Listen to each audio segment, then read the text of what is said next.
Hello everybody. आज हम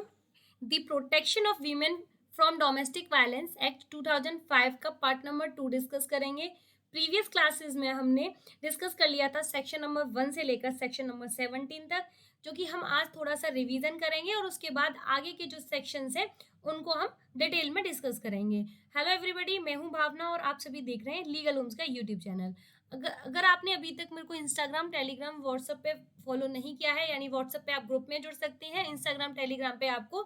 जो है मेरे को जुड़ने का मौका मिलेगा, जिसमें आपको लीगल होम्स का जो ऑफिशियल पेज है उससे आप जुड़ सकते हैं, और पर्सनल एडवोकेट भावना डॉट शर्मा के नाम से आप मुझे इंस्टाग्राम पे सर्च कर सकते हैं, और टेलीग्राम पे हमारा ग्रुप बना है लीगल होम्स के नाम से, जहाँ पर आपको डे टू डे जो भी इम्पोर्टेंट फैक्ट होते हैं, जो भी इम्पोर्टेंट नोटिफिकेशन होते हैं वो शेयर किए जाते हैं। और पर्सनल नोट्स वगैरह के लिए, पर्सनल कांटेक्ट के लिए आप मुझे 7669693492 पे इससे भी जुड़ सकते हैं। इसमें आपको 20 रुपीज़ पे करना पड़ेगा गूगल पे, फ़ोन पे या पेटीएम के थ्रू, जिससे कि आपको ग्रुप में जोड़ दिया जाएगा, जिसमें आपको सेलेक्टेड इन जो स्टडी मटेरियल होता है वो आपको प्रोवाइड किया जाता है। तो चलिए आज के सेशन को शुरू करते हैं, जो कि रहेगा द डोमेस्टिक वायलेंस, जो कि हमारा 2005 का था, हमने डिस्कस किया था। और हमने प्रीवियस जो क्लास में हमने डिस्कस किया था वो हमने सेक्शन नंबर 1 से लेकर सेक्शन नंबर 17 को डिस्कस किया था। चलिए एक छोटा सा रिवीजन कर लेते हैं, उसके बाद में हम सेक्शन 18 से आज की क्लास को शुरू करेंगे। हमने फर्स्ट जो चैप्टर था वो था हमारा प्रारंभिक पार्ट, यानी कि प्रिलिमिनरी पार्ट। उसमें हमने शॉर्ट टाइटल एक्सटेंड कमिटमेंट को डील किया था, और सेकंड जो सेक्शन था वो डेफिनेशन को बताता था, तो हमने कई कई कई सारी डेफिनेशंस को पढ़ा था। और हमने चैप्टर नंबर 2 में, जो कि घरेलू हिंसा की परिभाषा को बताता है, उसको हमने देखा था, और जिसमें हमने सेक्शन नंबर 3 में घरेलू हिंसा की परिभाषा क्या है, कोई भी महिला जो व्यथित व्यक्ति है, व्यथित व्यक्ति की हमने डेफिनेशन पढ़ी थी सेक्शन नंबर 2 के ए पार्ट में, अग्रीव्ड पर्सन से, कि कोई भी अग्रीव्ड पर्सन कौन कौन होगा। और हमने घरेलू घरेलू हिंसा की परिभाषा में ये पढ़ा था कि कोई भी घरेलू हिंसा से मतलब ऐसे किसी व्यथित व्यक्ति के स्वास्थ्य, मानसिक, शारीरिक अपहानि, या किसी व्यक्ति के शरीर को चोट पहुंचाना, या उसका लैंगिक दुरुपयोग करना, उसकी भावनात्मकता का दुरुपयोग करना, आर्थिक दुरुपयोग करना से संबंधित था। और हमने सेक्शन नंबर 4 में हमने डिस्कस किया था कि ऐसी कोई महिला यदि जिसके साथ में ऐसा कोई अपराध जो शारीरिक, लैंगिक, मौखिक या भावनात्मक या आर्थिक दुरुपयोग किया जाता है, तो उसका इन्फॉर्मेशन किसको दी जाएगी, उसकी रिपोर्ट कहाँ की जाएगी, वो सेक्शन नंबर 4 में की जाएगी, जो कि प्रोटेक्शन अधिकारी को ऐसी जानकारी दी जाएगी। और ऐसी सूचना के बारे में या तो वह खुद व्यथित व्यक्ति या कोई और व्यक्ति जो ऐसा विश्वास करता है कि उस महिला के विरुद्ध कोई भी व्यक्ति ऐसा कोई दुरुपयोग कर रहा है। सेक्शन नंबर 5 में हमने डिस्कस किया था कि पुलिस अधिकारियों और सेवा प्रदाताओं और मजिस्ट्रेट के कर्तव्य को डिस्कस किया था, जहां पर आपकी ऐसी महिला की शिकायत संरक्षण ऑफिसर लिखेगा, उसके बाद मजिस्ट्रेट को यह सारी शिकायत की रिपोर्ट तैयार करके देगा। उसके बाद में जो मजिस्ट्रेट के जो कर्तव्य होते हैं, जो धारा 12 में दिए गए हैं, वो हमने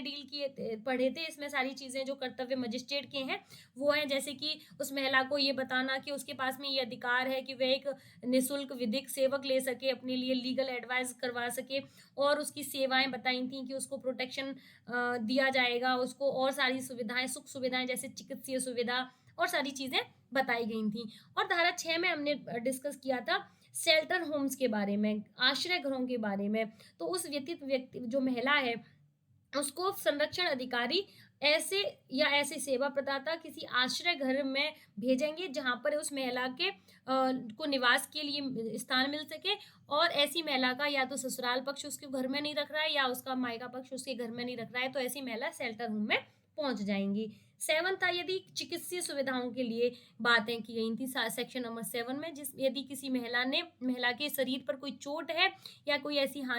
कोई भी हानि उसको शरीर को हुई है, तो उस महिला को चिकित्सीय सुविधा प्रोवाइड कराई जाएगी। और सेक्शन नंबर 8 में हमने डिस्कस किया था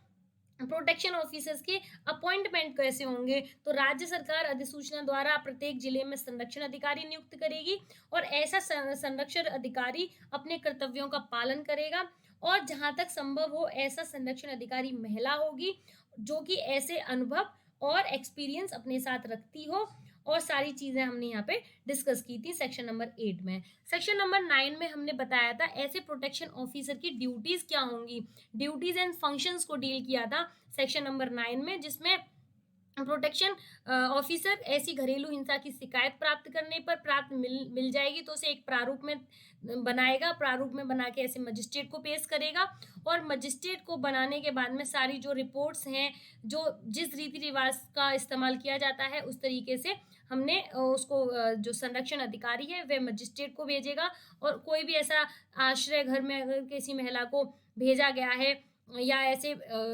घर में ऐसी महिला है तो वो सारी चीजें रिपोर्ट बना के मजिस्ट्रेट को पेश की जाएंगी, और मजिस्ट्रेट ये सुनिश्चित कर ले कि ऐसी महिला के साथ में ऐसा कोई अपराध हुआ है तो उसे जो रिलीफ दिलाने का कार्य करता है वह मजिस्ट्रेट करेगा। सेक्शन नंबर 10 में हमने सर्विस प्रोवाइडर्स देखे थे।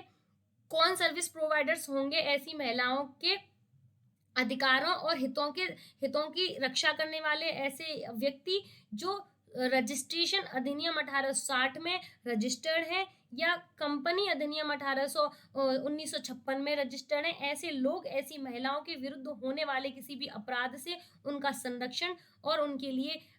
खड़े रहते हैं, जो कि राज्य सरकार के पास इनका रजिस्ट्रेशन किया जाता है और इनको राज्य सरकार एक रजिस्ट्रेशन फॉर्म इस तरीके का प्राप्त कराती है जहां पर ऐसे लोग सेवा देते हैं। सेक्शन नंबर 11 में हमने सरकार के कर्तव्य पढ़े थे कि किस प्रकार से राज्य सरकार और केंद्र सरकार यह सारे उपाय जो इस एक्ट के अधीन दिए गए हैं उनको लोगों तक किस माध्यम से, लोक मीडिया से, रेडियो से, टेलीविजन से, प्रिंट मीडिया से उसका उपयुक्त प्रचार और प्रसार करेगी, जिससे कि ज्यादा से ज्यादा लोगों तक इस एक्ट के बारे में मालूम पड़ जाए। और हमने चैप्टर नंबर 4 में हमने सेक्शन नंबर 12 को डिस्कस किया था, जहां पर एक महिला अपनी मजिस्ट्रेट के पास में आवेदन करती है। किस तरीके से? व्यथित व्यक्ति सबसे पहले संरक्षण अधिकारी के पास जाएगा अपनी शिकायत लेके, और संरक्षण अधिकारी ऐसी रिपोर्ट जांच पड़ताल करने के बाद में ऐसा आवेदन प्रस्तुत करेगा जो मजिस्ट्रेट को दिया जाएगा, और मजिस्ट्रेट ऐसी रिपोर्ट पर पूरा विचार करने के बाद में आगे कोई भी अनुतोष या ऐसा कोई अनुतोष जो महिला को चाहिए वह उसके लिए आदेश करेगा, आदेशित कर सकेगा। तो ये हमने सेक्शन नंबर 12 में डिस्कस किया था। जो सेक्शन नंबर 12 का फर्स्ट सब क्लॉज था यानी उपधारा 1 थी, उसमें ऐसा प्रारूप मजिस्ट्रेट को दिया जाएगा कोई किसी भी संरक्षण अधिकारी के द्वारा। दूसरे में कोई अनुतोष से संबंधित कोई भी आदेश दिया जा सकेगा। तीसरे सब क्लॉज में हमने ऐसा पढ़ा था कि ऐसा प्रारूप, ऐसा आवेदन किसी प्रारूप में होगा जो कि यथासंभव हो, किसके निकटतम रूप में अंतर्विष्ट होगा। धारा सब क्लॉज 4 में हमने पढ़ा था कि जो मजिस्ट्रेट के पास में ऐसा आवेदन आ जाता है उसकी पहली तारीख कम से कम 3 दिन से अधिक की नहीं होगी, 3 दिन के भीतर भीतर ऐसी सुनवाई कर लेनी चाहिए। और इसका सब क्लॉज 5 क्या कहता था, उपधारा 5 क्या कह रही थी? वो कह रही थी कि ऐसे प्रत्येक आवेदन की सुनवाई के बाद, प्रथम सुनवाई के बाद ये सारा मामला 60 दिन के भीतर भीतर निपटाया जाना चाहिए। तो ये हमने धारा 12 के बारे में समझा था। और धारा 13 कहती थी सूचना की तामील किस प्रकार से होगी, जो भी सर्विस ऑफ नोटिस कैसे होगा। ऐसा मजिस्ट्रेट ऐसी सूचना जो नोटिस है संरक्षण अधिकारी के द्वारा उस प्रत्यर्थी को, जो उस महिला के पर कोई भी अत्याचार करता है वह व्यक्ति प्रत्यर्थी होता है। हमने प्रत्यर्थी की डेफिनेशन सेक्शन नंबर 2 में डिस्कस की थी। तो उस व्यक्ति को नोटिस दी जाएगी, नोटिस की तामील कराई जाएगी, और वह तामील कम से कम 2 दिन के भीतर भीतर उस समय जो या तो मजिस्ट्रेट ऐसी बात नियुक्त कर दे यानी अनुज्ञा दे दे, या 2 दिन के भीतर भीतर तामील करा ली जाएगी। और सब क्लॉज 2 क्या कह रहा था? धारा 13 का सब क्लॉज 2 ये कह रहा था कि तामील जिस प्रकार से प्रत्यर्थी पे कराई गई है वह तामील मानी जाएगी जिस प्रकार से तामील की गई है, कोई लिखित प्रारूप में या किसी भी तरीके से फिजिकली किसी व्यक्ति ने उसको जाकर दिया है या रजिस्टर्ड या डाक वगैरह के द्वारा, तो ऐसी मान लिया जाएगा कि प्रत्यर्थी पर तामील कर दी गई है और उसे न्यायालय के सामने पेश होना चाहिए। और जब तक कि ऐसी किसी तामील के बारे में तथ्य प्रतिकूल साबित न कर दिया जाए कि ऐसी कोई तामील हमारे पास आई नहीं आ रहा, हमारे पास कोई नोटिस नहीं आया, तब तक यही समझा जाएगा कि उस नोटिस की तामील की गई है। फिर आता है सेक्शन नंबर 14 कि देखिए न्यायालय ये चाहता है कि ऐसे जो मामले हैं, ऐसे जो मुकदमे हैं उनका निपटारा या तो शांतिपूर्वक किसी भी तरीके से हो जाए, या जो व्यक्ति ऐसा मामला न्यायालय के सामने लेके आते हैं, सबसे पहला प्रयास यही रहता है कि आपस में सुलह कर लें और दोबारा से अपना जीवन यापन जो भी गुजर-बसर कर रहे हैं उसमें चले जाएँ। अगर बात ऊपर जाती है तो कोई भी कार्रवाई की जाती है, तो न्यायालय ये भी आदेश देती है कि क्यों ना आप लोगों की काउंसलिंग करा ली जाए। तो धारा 14 कहता है काउंसलिंग के बारे में। उस व्यक्ति के एक तो व्यथित व्यक्ति के और प्रकृति के साथ में दोनों, या तो संयुक्त रूप से काउंसलिंग करवा ली जाएगी, और या अकेले-अकेले दोनों को बुला के भी करवा जा सकती है। और ऐसी परामर्श ऐसे अनुभव और क्वालिफ़िकेशन रखने वाले एक्सपीरियंस बंदों से ही, जो एक्सपीरियंस पर्सन्स होते हैं, उनसे ही दिलाई जाएगी। और मजिस्ट्रेट जो इसकी सब क्लॉज़ 2 क्या कहता है, धारा 14 का मजिस्ट्रेट ये कहता है धारा 1 में, कोई भी ऐसा निर्देश या ऐसी आदेश दिया जाता है कि क्यों ना आपको परामर्श के लिए भेज दिया जाए, तो उसकी उस सुनवाई के 2 महीने के भीतर-भीतर ये नियत कर ली जाएगी। यानी कि आपको जो परामर्श है, उसी 2 महीने के भीतर-भीतर सुनिश्चित कर लिया जाएगा कि क्या आपका कोई मैटर ऐसा है कि जो परामर्श से, जो काउंसलिंग से सही हो सकता है। अगर तब भी नहीं होता है, तो आगे की कार्रवाई है, धारा 15 में हम पहुँचते हैं, कल्याण विशेषज्ञ की सहायता ली जाएगी। अगर ऐसी कोई भी कार्रवाई जो मजिस्ट्रेट अपने कर्तव्यों के निर्वहन में अपनी किसी सहायता के प्रयोजन के लिए किसी ऐसे व्यक्ति को, जो कोई महिला है चाहे वे व्यतीत की नातेदार हो या ना हो, जो मजिस्ट्रेट ठीक समझे, तो उसके अंतर्गत वे सारे व्यक्ति जो परिवार कल्याण के संवर्धन में लगे हुए हैं, उनसे प्राप्त करवा सकेगा। तो ऐसे कल्याण जो असिस्टेंट्स ऑफ वेलफेयर एक्सपर्ट्स होते हैं, उनकी मजिस्ट्रेट जो है सहायता ले सकेगा और ऐसे लोगों की काउंसलिंग करवा सकेगा। धारा 16 क्या कहती है, कार्रवाइयों का बंद कमरे में होना। तो इसको हम बोलते हैं proceeding to be held in camera trial से बोलते हैं, जिसे हम कैमरा ट्रायल कहते हैं। इसमें क्या होता है, इसमें मामले के दोनों पक्षकार और कुछ उसके रिश्तेदार, या जो व्यक्ति उस मुकदमे की पैरवी कर रहे हैं, जो वकील होते हैं, वह वही वही सब कमरे में होते हैं और सभी व्यक्तियों को बाहर भेज दिया जाता है। इसे हम कैमरा ट्रायल कहते हैं। तो धारा 16 में हमने ये समझा था, और धारा 17 में हमने समझा था कि साझी गृहस्थी में निवास करने का क्या अधिकार है। तो कोई भी अधिकार ऐसे व्यक्ति को, ऐसी महिला को जो व्यथित व्यक्ति है, जो यदि घरेलू नातेदारी में रह रही है, जो उस शादी के वक्त या ऐसी घरेलू हिंसा के वक्त जिस घर में रह रही थी, उसे निवास करने का अधिकार वहां होगा जिस वक्त वह लास्ट टाइम रह रही थी, या उसका कोई भी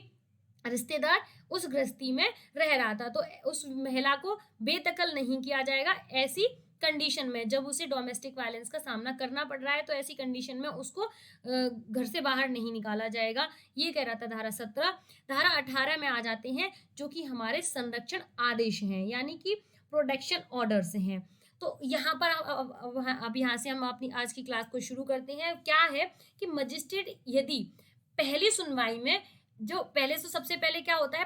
अवसर दिया जाता है दोनों पक्षों को सुनने का। जब मजिस्ट्रेट दोनों पक्षों को सुन लेता है और प्रथम दृष्टया ये समाधान हो जाता है कि ऐसी कोई घरेलू हिंसा हुई है, और ऐसी घरेलू हिंसा होने के बाद में मजिस्ट्रेट यह सुनिश्चित कर देता है कि ऐसी व्यथित व्यक्ति के पास में क्या है, प्रोटेक्शन ऑर्डर है। भाई इस व्यक्ति को, जो प्रकृति है,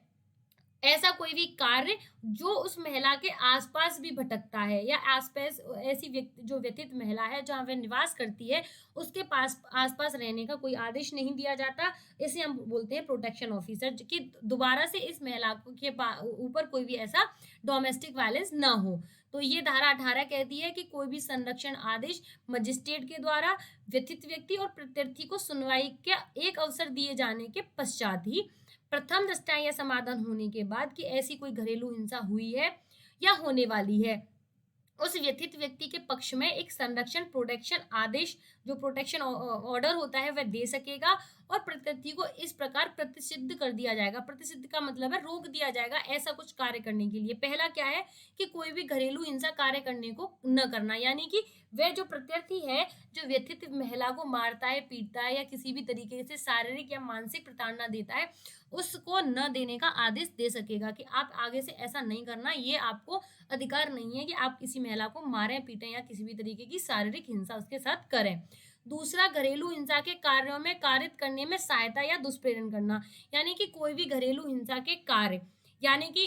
या तो किसी की मदद ना करे, जैसे आपने देखा ही होगा सास-ससुर वगैरह उस महिला के को परेशान करते हैं, या किसी और तरीके से कोई और व्यक्ति घरेलू हिंसा को बढ़ावा देता है उस प्रत्यर्थी के कहे अनुसार या किसी व्यक्ति को उसमें सहायता करके, तो ऐसे पे भी रोक लगा दी है। और तीसरा सब क्लॉज कहता है कि व्यथित व्यक्ति के जहाँ पर वो काम करती है, यानी कि नियोजन के स्थान पर यदि व्यथित व्यक्ति बालक है तो विद्यालय में या अन्य किसी स्थान पर व्यथित व्यक्ति बार-बार आता जाता है, प्रवेश न करने का आदेश दे सकेगी। यानी कि ऐसी कोई महिला यदि व्यथित व्यक्ति है, जहाँ वह स्थान पर निवास काम करती है या निवास करती है, और या यदि व्यथित व्यक्ति बालक है, तो उस स्थिति में जो बालक वहाँ पर जिस स्कूल में पढ़ता है, उस स्थान पर या जहाँ बालक निवास करता है, उस स्थान पर उस प्रत्यर्थी को जाने का नहीं आदेश दिया जाएगा, यानी कि उससे दूर रखा जाएगा। डी ऑप्शन कहता है व्यथित व्यक्ति से संपर्क करने का प्रयत्न, यदि कोई व्यक्ति ऐसी कंडीशन में जब वह डोमेस्टिक वायलेंस करता है तो उससे कोई भी ऐसा संपर्क या तो व्यक्तिक हो या मौखिक हो या लिखित हो या इलेक्ट्रॉनिक रूप से हो या दूरभाषीय संपर्क से हो, तब भी उसको आदेश नहीं है कि ऐसे व्यथित व्यक्ति को ऐसा कोई प्रत्यर्थी कांटेक्ट करे, भले ही वो मैसेज हो आपको व्यक्तिक रूप से या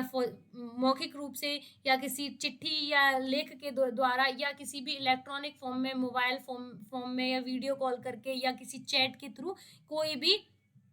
आदेश इस बात का रोका जाएगा, उस व्यक्ति को दूर रहने का आदेश दिया जाएगा। और यदि ऐसा व्यथित व्यक्ति ऐसा कोई भी बैंक लॉकर या किसी बैंक का खाता उस व्यक्ति के नाम से है, तो उस स्थिति में उस व्यक्ति को जो प्रत्यर्थी के द्वारा संयुक्त या पृथक या किसी भी तरीके का कोई भी ट्रांजैक्शन करने के लिए अनुमति नहीं दी जाएगी। यदि उस व्यक्ति की जो व्यथित व्यक्ति है, यदि कोई उसका कोई स्त्री धन है या कोई ऐसी संपत्ति है, तो मजिस्ट्रेट ये आदेश देगा कि मजिस्ट्रेट की इजाजत के बिना दोनों पक्षकारों द्वारा या संयुक्ततः या उनके द्वारा पृथक पृथक धारित की हुई कोई भी ऐसी बात उस इस्तेमाल में नहीं ली जाएगी।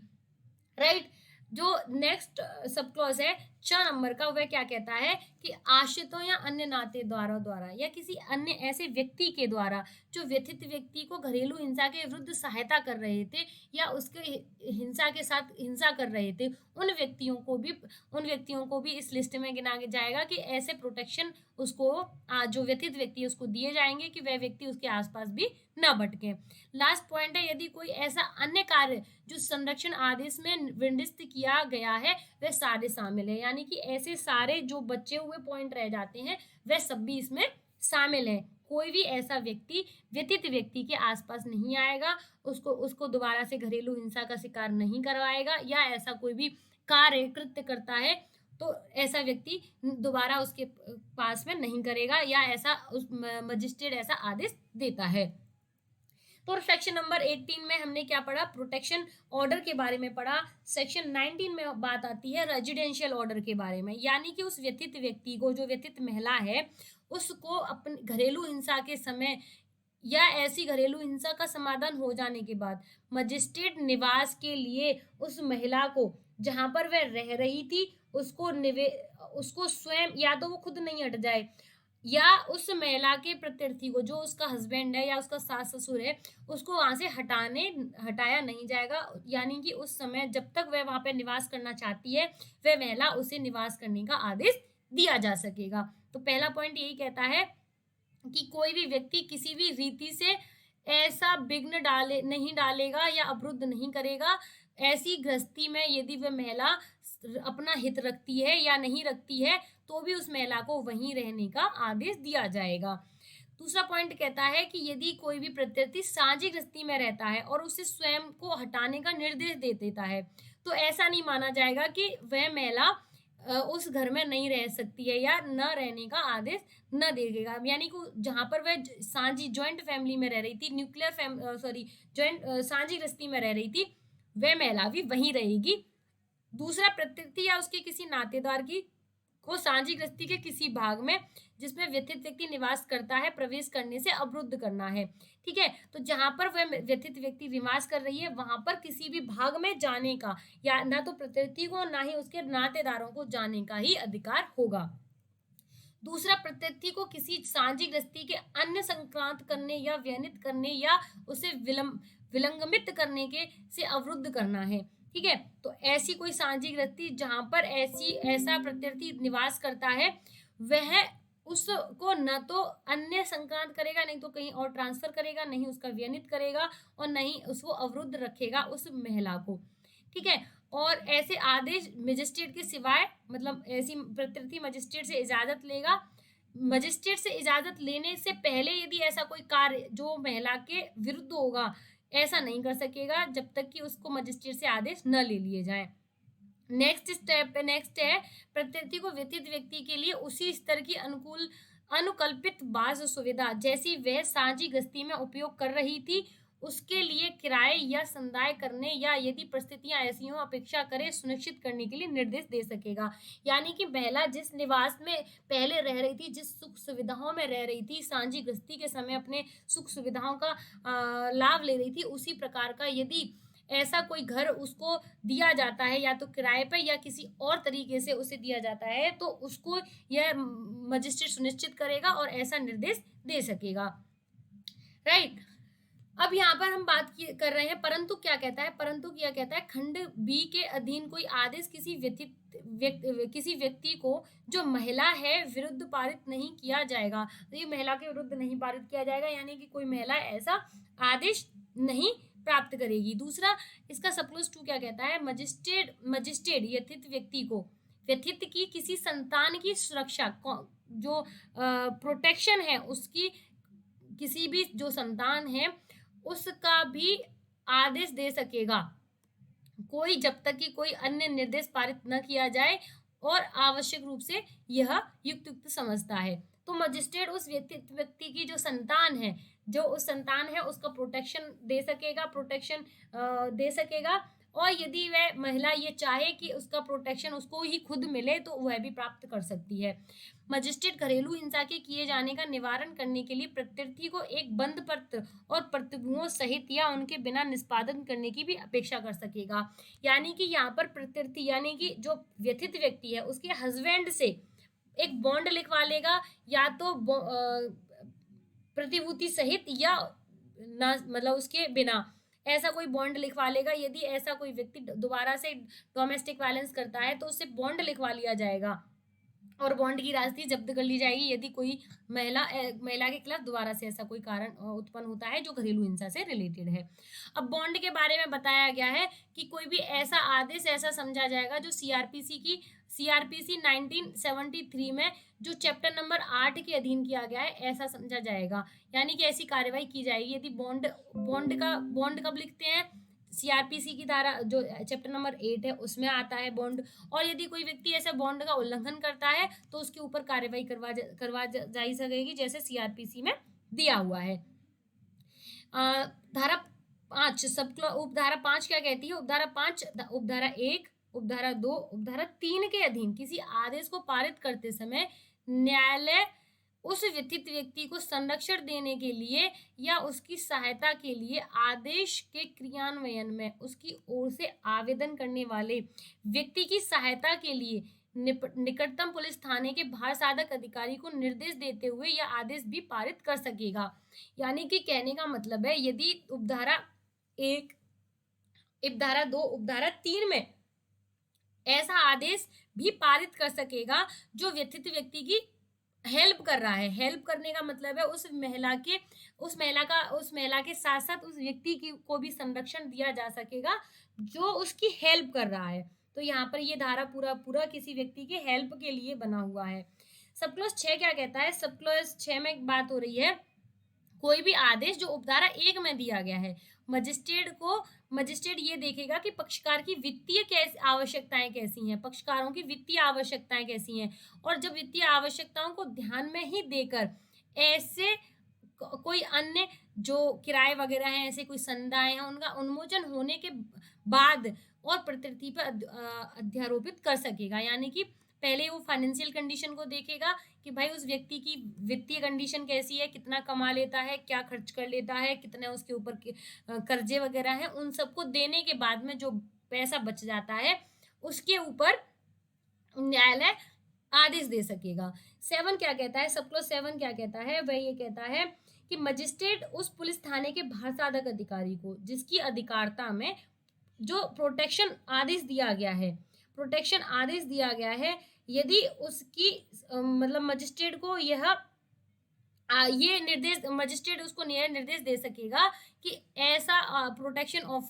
जो प्रोटेक्शन दिया गया है उसकी पालना करवाई जाए, और पालना में उसकी सहायता करने के लिए मजिस्ट्रेट से निवेदन किया जा सकेगा। किसके द्वारा, उस व्यथित व्यक्ति के द्वारा। व्यथित व्यक्ति के द्वारा मजिस्ट्रेट के सामने ये कहा जा सकेगा कि श्रीमान जी, जो आप प्रोटेक्शन दे रहे हो, आप ऐसे पुलिस अधिकारी को, जो मैंने जहाँ पर रिपोर्ट कराई है, जहाँ पर या मेरा घर है, उसका थाने का भारसाधक अधिकारी है, उसके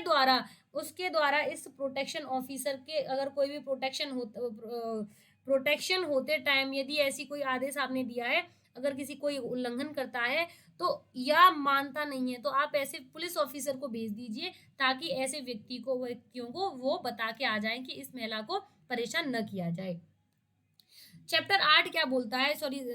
उपधारा 8 क्या कहती है, मजिस्ट्रेट व्यथित व्यक्ति को उसकी स्त्री धन या किसी अन्य संपत्ति से या किसी मूल्यवान प्रतिभूति से जिसके लिए वह हकदार है उसका कब्जा लौटाने के लिए प्रत्यर्थी को भी निर्देश दे सकेगा। यदि महिला काम करती है, व्यथित व्यक्ति है, व्यथित महिला, जो यदि उसका स्त्री धन उस व्यक्ति के कब्जे में है या कोई ऐसी अन्य संपत्ति जो मूल्यवान प्रतिभूति हो या कोई ऐसी संपत्ति जो उस महिला के हक में हो, तो उसका कब्जा लौटाने के लिए भी निर्देश दे सकती है, किसको, प्रत्यर्थी को।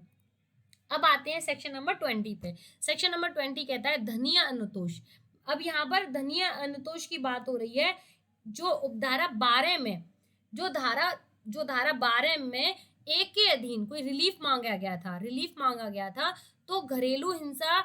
होने के बाद में यदि इसका समाधान मजिस्ट्रेट कर लेता है कि यस, इसके खिलाफ घरेलू हिंसा हुई है, तो ऐसे व्यथित व्यक्ति को उस व्यथित व्यक्ति की ओर से किसी संतान के द्वारा उपगत कोई व्यय है, उससे सहन की गई कोई हानियां हैं, या उस हानियों की पूर्ति के लिए उस प्रत्यर्थी को यह निर्देश दे सकेगा कि भाई तुम इन सब हानियों को भरो और सारे जो व्यय हैं उस व्यथित महिला से रिलेटेड उनको वहन करो। ठीक है, तो ये और कोई भी ऐसा, जहां तक सीमित है, कोई भी जैसे कोई भी उपार्जन हानि हुई हो, कोई चिकित्सीय व्यय हुए हो, और उस व्यथित व्यक्ति के नियंत्रण में से किसी संपत्ति का नाश या नुकसान हुआ है या उसे हटाया गया है, उन सब हानियों को भरने के लिए मजिस्ट्रेट उस प्रत्यर्थी को आदेश दे सकेगा। और कोई भी व्यथित व्यक्ति के साथ उसकी संतान है, तो उस संतान के लिए भी भरण पोषण जो धारा 125 सीआरपीसी में दिया हुआ है, और अन्य किसी रीति से यानी इस विधि में जो बातें की गई हैं, तो उसका भी आदेश, भरण पोषण का आदेश भी दिया जा सकेगा। तो ये सारी चीजें धारा 20 में है, और धारा 20 के ABCD क्लॉजेज में बटी हुई हैं। राइट, इसका सब क्लॉज 2 क्या कहता है, धनीय अनुतोष पर्याप्त,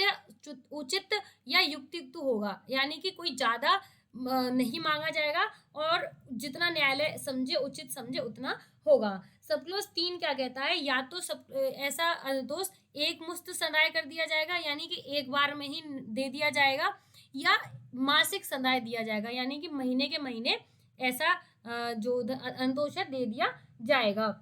राइट, सब क्लॉज 4 क्या कहता है, सब क्लॉज 4 ये कहता है कि यदि किसी पक्षकार के द्वारा पुलिस थाने के भारसाधिक को जिसकी स्थानीय सीमाओं के अधिकार में वह प्रत्यर्थी निवास करता है, तो ऐसा आदेश के लिए जो धनीय आदेश प्राप्त हुआ है, तो उसकी एक प्रति किसको भेजी जाएगी, पुलिस थाने के भारसाधक अधिकारी को दी जाएगी। क्यों? क्योंकि मजिस्ट्रेट आदेश देने के बाद में उसका निष्पादन कौन करवाएगा, भारसाधक अधिकारी ही करवाएगा। राइट, तो ये सारे section sub clause 4, sub clause 5 एक ही बात करते हैं कि वह व्यक्ति अनुतोष का प्राप्त करने के लिए, संदाय करने के लिए उस भारसाधक अधिकारी को, जो पुलिस ऑफिसर है, उसको दी जाएगी, और सारी चीजें उसी के द्वारा कराई जाएंगी। सेक्शन सब क्लॉज 6 क्या कहता है, सब क्लॉज 6 जो धारा 1 में बात हो रही है, 20 के 1 में बात हो रही है, तो यहाँ पर यदि वह प्रत्यर्थी असफल हो जाता है, असफल होने का मतलब है यदि जो रिलीफ है जो धनीय अनुतोष के बारे में मजिस्ट्रेट ने ऐसे व्यक्ति को आदेश दिया है कि उस महिला के सारे व्यय खर्चे, चिकित्सीय खर्चे या किसी संपत्ति पे आपने उसका नुकसान किया है तो वो सारे भरो। यदि वह व्यक्ति असफल हो जाता है, कौन असफल होगा? प्रत्यर्थी असफल हो जाएगा।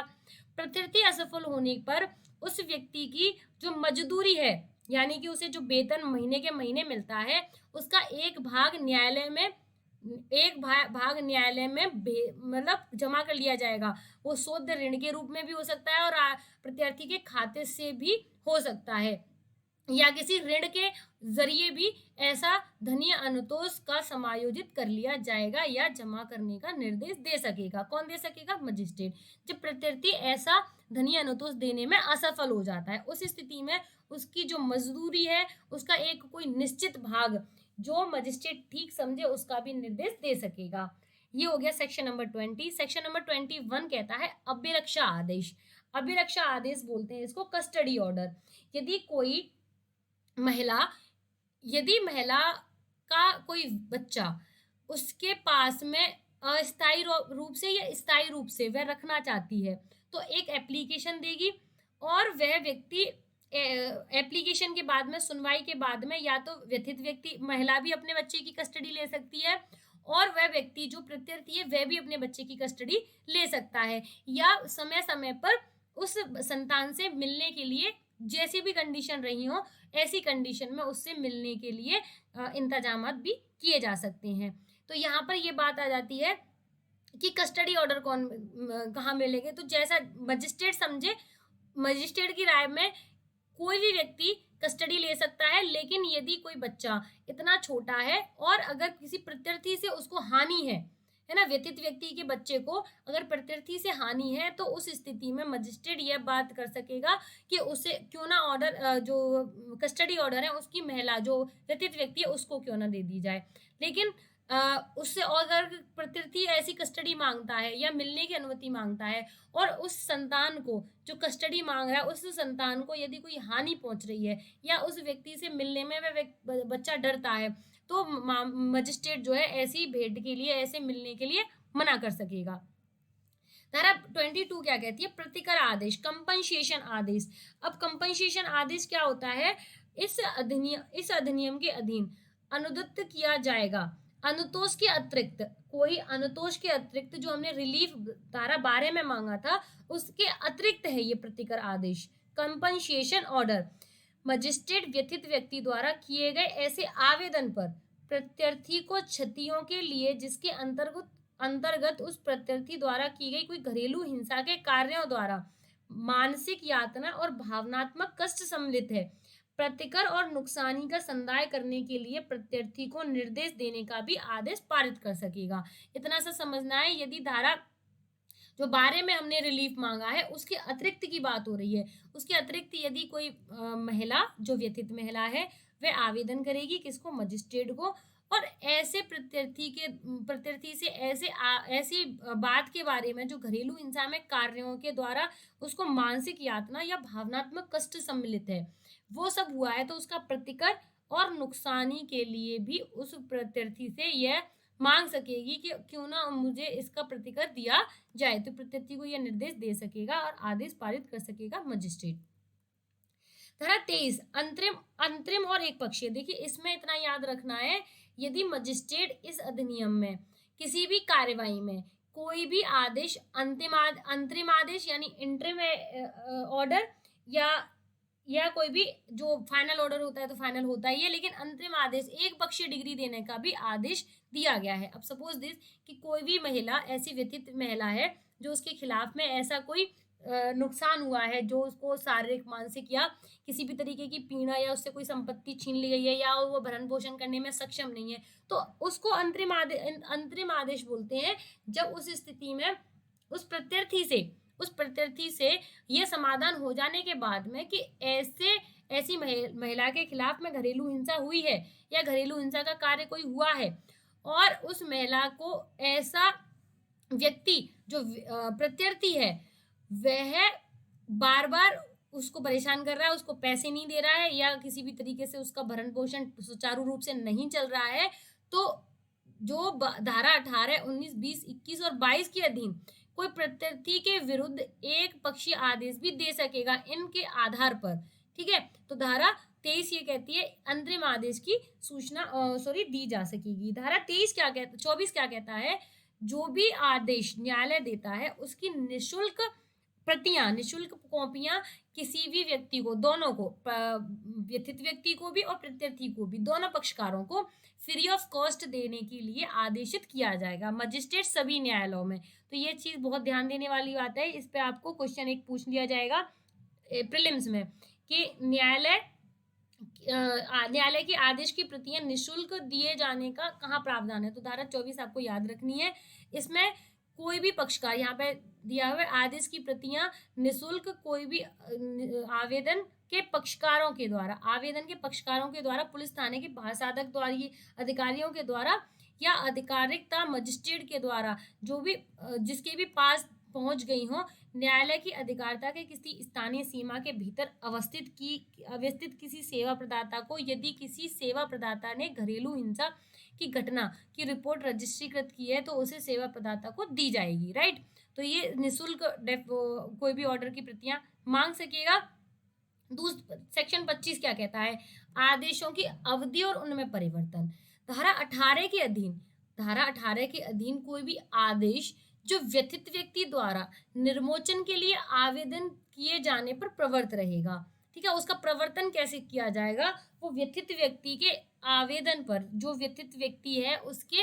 आवेदन, निर्मोचन के आवेदन पर उसको प्रवर्तन में किया जाएगा। और मजिस्ट्रेट का व्यथित व्यक्ति या प्रत्यर्थी से किसी आवेदन की प्राप्ति पर यह समाधान हो जाता है कि इस अधिनियम के अधीन किए गए किसी आदेश में परिस्थितियों में परिवर्तन के कारण परिवर्तन, उपांतरण या प्रतिसंहरण अपेक्षित है, तो वह लेखबद्ध किए जाने के कारणों को और ऐसे आदेशों को जो समुचित समझे पारित कर सकेगा। तो आदेशों की जो है उसका अल्टरनेशन और ड्यूरेशन जो है, ड्यूरेशन का ऑर्डर दे सकेगा। तो आपने ये समझ लिया। धारा 26 वैसे 25 टाइटल सेक्शन था। 26 अन्य वादों में विधिक कार्यवाहियों का अनुतोष, तो ये भी टाइटल सेक्शन है। इसमें सीधी सीधी सिविल मामलों में या डांडिक मामलों की कार्यवाहियों के बारे में बताया गया है। यदि कोई अन्य आवेदन और विधिक कार्यवाहियों में कैसे अनुतोष प्राप्त किया जाएगा, वे सारी बातें दे रखी हैं। आपको टाइटल सेक्शन याद रखना और सिंपल इतना याद रखना है कि यदि किसी व्यक्ति के विरुद्ध कोई सिविल या दांडिक मामला चल रहा है, फिर भी अगर इस एक्ट में डोमेस्टिक वायलेंस का कोई भी मुकदमा प्रस्तुत किया गया है, तो वह अलग से चलेगा और उसका अनुतोष उसे अलग से प्राप्त किया जाएगा। 27 में अधिकारिता की बात हो रही है कि किस न्यायालय में आप डोमेस्टिक वायलेंस का मुकदमा दायर करवा सकते हो। तो यहाँ पर आपको सब क्लॉज 2 दे रखे हैं। सेक्शन 27 के अंदर पहला सब क्लॉज कहता है कि जहां पर व्यथित व्यक्ति स्थायी रूप से या अस्थायी रूप से निवास करता है या कारोबार करता है या नियोजित है, पहला। दूसरा, प्रत्यर्थी निवास करता है या प्रत्यर्थी कारोबार करता है या नियोजित हुआ है। तीसरा, कोई बाद हेतुक उद्भूत हुआ है, तो वहां के जो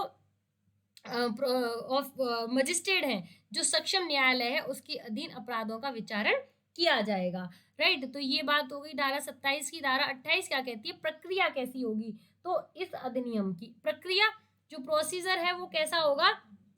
दंड प्रक्रिया संहिता के उपबंध तो है ही, सीआरपीसी के उपबंध तो है ही, लेकिन अगर कोई भी एक्ट, कोई भी जो बात है धारा 12, 18, 19, 20, 21, 22, 23 में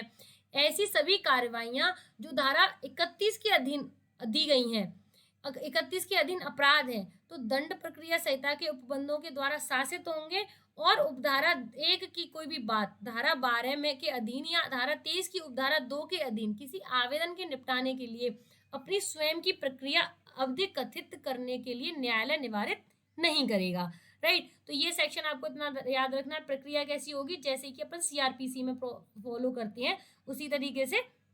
होगी। अपील की बात आती है, यदि कोई व्यक्ति अपील करने के लिए आदेशित कब होगा, अपील करने के बाद कोई भी आदेश प्राप्त होने के बाद, ऑर्डर प्राप्त होने के बाद में या तो किसी के फेवर में या किसी के डिसफेवर में गया होगा कोई मामला,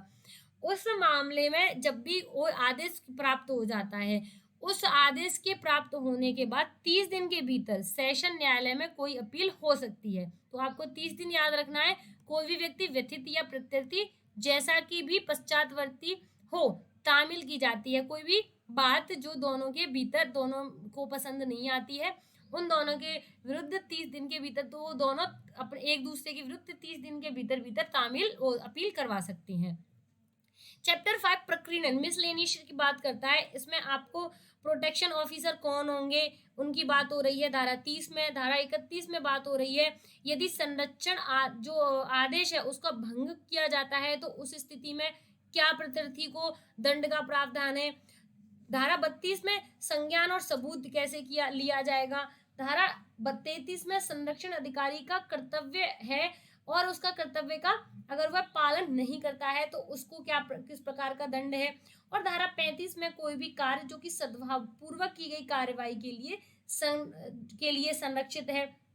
वह। और 36 में अधिनियम का किसी अन्य विधि के अल्पीकरण में न होना। और धारा 37 केंद्र सरकार की नियम बनाने की शक्ति के बारे में बताया गया है। तो आई होप ये आपको लेक्चर समझ में आया होगा। हालांकि जो मैंने सेक्शन बताए हैं वो आपको एक एक बार रीड करने हैं और अगर मेरे को उचित लगा तो मैं आपको नेक्स्ट वीडियो में इसके जो सेक्शन है चैप्टर नंबर 5 है 30 से लेकर 37 तक करा दूंगी। आज की क्लास को मैं यही समाप्त करती हूँ। Have a great day, bye bye.